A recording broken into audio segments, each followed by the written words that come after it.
자, 미국 증시를 보게 되면 미국 다우지수는 보시면 문제 없습니다. 계속 고가를 돌파를 하면서 움직이고 있는 모습이에요. 그죠? 작년 12월부터 시작해서 중간중간 굴곡은 있었지만 하락에 대한 굴곡은 있었지만 어찌됐건 지 갈 길 찾아서 쭉 가고 있는 중입니다. 나스닥도 마찬가지로 전고점 돌파를 하면서 굉장히 큰 상승이 나오고 최근 들어서 또 변동성이 좀 커지고 있는 모습이죠. 자, 우리가 국내 시장 빼고 미국 시장만 놓고 볼게요. 자, 미국 시장에서 지금 영향을 주고 있는 거는 없어요. 뭐가 없냐? 이 시장에 지금 미국 시장 다우와 나스닥을 크게 위협할 수 있는 경제적 이슈가 전혀 없는 상태예요. 그나마 이슈를 찾으자 그런다면 연방준비위원회에서 말을 하는 FED에서 말을 하는 인플레이션에 대한 문제인데, 자, 이거 보세요. 결국 결론만 놓고 보게 되면 이때 하락이 나왔었던 것도 인플레이션, 2월 중순부터 시작해서 3월 초까지 나왔던 것도 인플레이션에 대한 문제였었고, 5월 달에 또 한 번 언급이 된 것도 인플레이션의 문제였었고, 최근에 한 일주일 동안 언급되고 있는 것도 또 인플레이션의 문제예요. 근데 보세요. 결국에는 인플레이션이 어쩌고 저쩌고 장기 국채 금리가 오르냐 마느냐 그런 이슈 다 집어치우고 결론만 놓고 보자 그런다면 결국에는 쭉 우상향 그림이 지속해서 나오고 있습니다.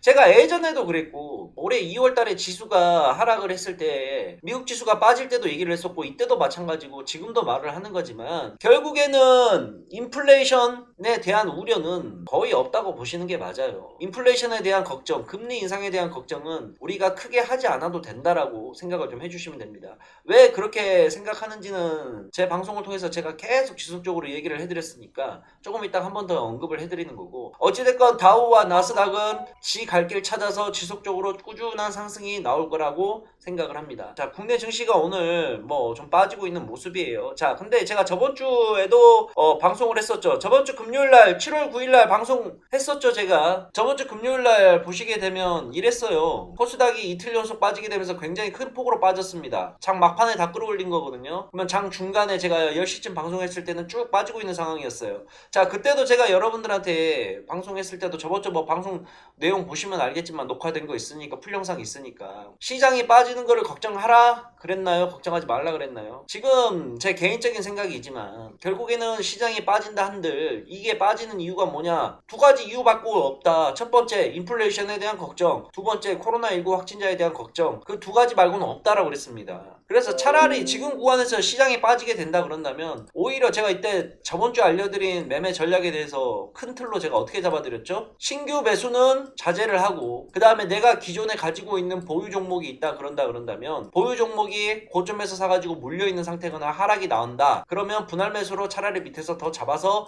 들고 가는 전략이 유효하다라고 그랬습니다. 결국에는 시장이 어떻게 됐어요? 제가 방송 끝나고 나서 오후부터 반등이 나오기 시작하더니 결국에는 또 돌파를 했어요. 정고점을. 그러고 나서 또 지 갈 길 가다가 오늘 지금 하락이 좀 나오고 있는 모습입니다. 최근에 이제 이 하락은, 오늘의 하락은 우리가 어디에다 비춰볼 수가 있느냐?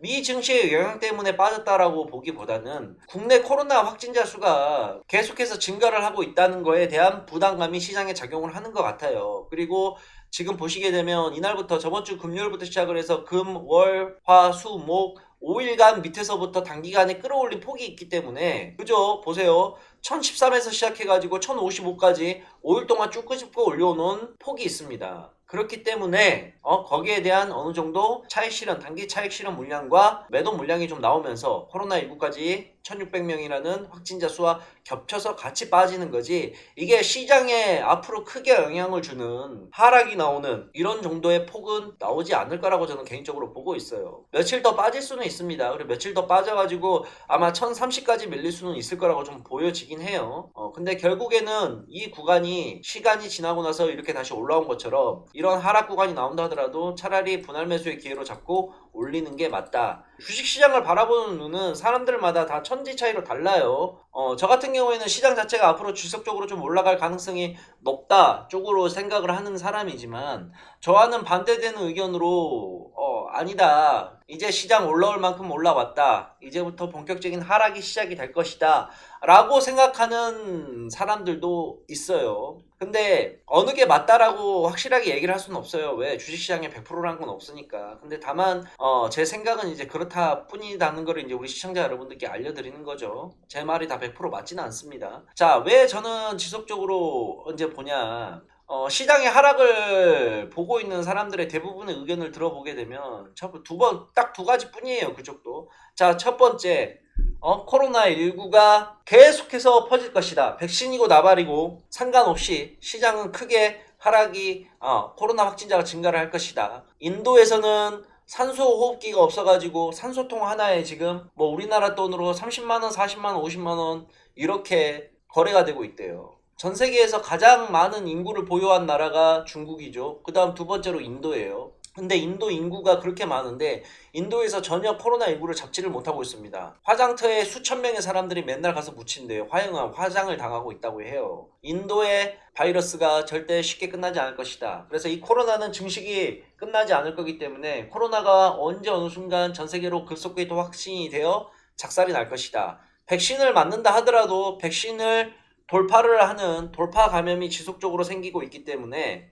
코로나가 쉽게 끝나지 않을 것이다 라는 게 가장 첫 번째 의견이고, 두 번째로 보는 게 바로 이제 인플레이션에 대한 우려입니다. 물가 상승률이 너무 급하게 일어난다. 그렇기 때문에 증시에 큰 영향을 미쳐서 악영향을 미쳐서 시장이 빠지게 될 것이다 라고 하는데, 제 의견은 그거하고 좀 반대되는 의견이죠. 인플레이션에 대한 걱정은 크게 없다. 왜냐, 이거는 이미 예견되어 있는 인플레이션이지, 시장은 우리가 봤을 때 증시 자체는 우리가 예견되어 있는 상태에서 나오는 것들은 하락이 됐든 상승이 됐든 크게 염려할 구간은 아니다. 우리가 생각지도 못한 곳에서 악재가 터지게 되면 그거는 문제가 크다 라고 얘기를 제가 드렸습니다. 자, 그리고 요즘 제가 가장 많이 이제 신경을 쓰고 있는 부분은 실적 부분을 좀 많이 신경을 쓰고 있어요. 2분기 실적이 8월 15일까지죠. 8월 15일까지 이제 2분기 실적을 코스피 코스닥 상장사들은 내야 되는데, 실적 자체들이 굉장히 괜찮게 나오고 있습니다. 대기업들을 중심으로 놓고 보자 그런다면, 대기업들을 위주로 보게 된다 그런다면 실적이 지금 하나하나씩 발표가 되고 있는데 굉장히 실적이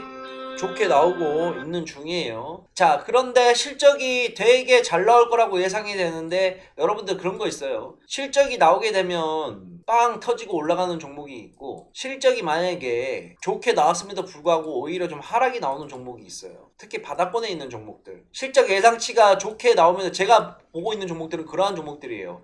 실적이 이미 발표가 됐는데 주가가 나락으로 가는 거나, 아니면은 실적이 이번 2분기 실적이 굉장히 좋을 거라고 생각하는데 주가가 떨어지고 있는 종목들, 이런 종목들을 유심히 쳐다보고 있습니다. 이게 왜 그러냐면, 자, 결국에는 실적은 어떠한 형식이 되었던 간에 주식 시장에 반영이 될 수밖에 없어요. 실적이라는 부분은 이거는 기초 체력이에요. 여러분들 실적이 좋은 기업에 투자하고 싶습니까? 실적이 나쁜 기업에 투자하고 싶습니까? 100이면 100 붙잡아 놓고 주식을 하는 사람한테 물어보세요. 실적이 좋은 기업에다가 투자를 하고 싶지, 누가 실적이 나쁜 기업에다 투자를 하고 싶어요? 근데 실적이 오히려 나왔음에도, 좋게 나왔음에도 불구하고 주가가 하락을 해요. 근데 이거는 오히려 우리가 부정적인, 실적이 왜 좋게 나왔음에도 주가가 떨어지지? 에이, 이거 나가리야, 이거 아니야, 이거 안 좋아 라고 접근을 하는 것보다는, 왜 실적이 좋게 나오면 주가가 떨어지지? 오히려 더 싸게 살 수 있는 좋은 기회이 아닌가라고 생각을 하고 접근을 해야 된다는 거예요. 자, 코스메카 코리아라는 종목이 있어요. 제가 개인적으로 요즘 굉장히 많이 보고 있는 주식 중에 하나입니다. 이 친구가, 자 보세요. 이거를 지금 사라는 소리가 아니에요. 손 떼라, 매수하라는 소리가 아니라, 이러한 종목들을 좀 찾아서 공부를 한번 해보고 연구를 한번 해보라는 소리예요. 지금 보고 있는 건 월봉 차트입니다. 일봉 차트가 아니라 월봉 차트예요. 자, 주가의 최고를 찍었을 때가 2018년 5월이었어요. 자, 근데 이 종목의 좀 재무제표를 한번 좀 살펴보자 그런다면, 제가 한번 좀 보여드릴게요. 맨 위에 지금 빨간색으로 되어 있는 게 총 매출액이에요. 위에 게 매출액이고, 그죠? 매출액이고, 그 다음에 밑에 있는 게 영업이익, 그 다음에 맨 밑에 있는 게 단기 순이익이에요. 2016년도부터 해서 매출이 보세요. 1600억, 1800억, 3000억으로 계속해서 뛰고 있는 중이죠. 이거 수치를 보세요. 2018년 때 매출액을 찍었던 게 3000억이고 영업이익 980억, 순이익 910억이에요. 2018년대. 그때 주가가 최고가가 49,000원을 찍었을 때입니다. 자, 그런데 지금 최근 연도 거 한번 볼게요. 그러면 2021년도 거를 한번 볼게요. 자, 2021년도 거를 한번 볼게요. 한 3개년치를 보겠습니다. 있습니다. 자, 재물을 보게 되면 자 2019년도에 3,500억이에요. 2020년도에 3,400억이고 2021년도에 거의 4,000억이에요. 올해 예상되는 수치가. 역대 최고의 매출이에요. 2018년 때 주가 최고로 많이 찍었던 49,300원에 찍었을 때 매출액보다 더 많습니다. 4,000억이에요. 창사 이래 최고의 매출을 올해 한 해 찍으려고 예정을 하고 있어요. 순이익도 2배 넘게 뛰었습니다. 근데 보세요. 최근에 코스메카 코리아 주식 보게 되면 19,500원까지 갔다가 나락으로 지금 가고 있습니다. 계속해서 빠지고 있는 중이에요. 그러면 이게 매출액이 올해 최고를 찍고 매출액과 영업이익과 순이익이 재무제표가 이렇게 좋아졌는데 주가는 오히려 빠지고 있네? 이거 아니야. 이거 안 쳐다봐야 돼. 라고 우리가 관점을 놓고 봐야 되는 건지 아니면은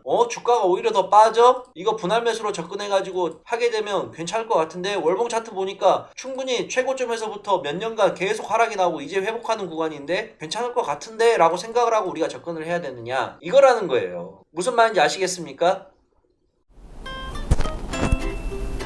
안녕하세요. 교차돼서 용재한다의 김용재입니다. 더 많은 주식 정보와 꿀팁을 보고 싶으신 시청자분들은 오른쪽에 구독 눌러주시길 바라겠습니다. 항상 시청해주셔서 감사합니다.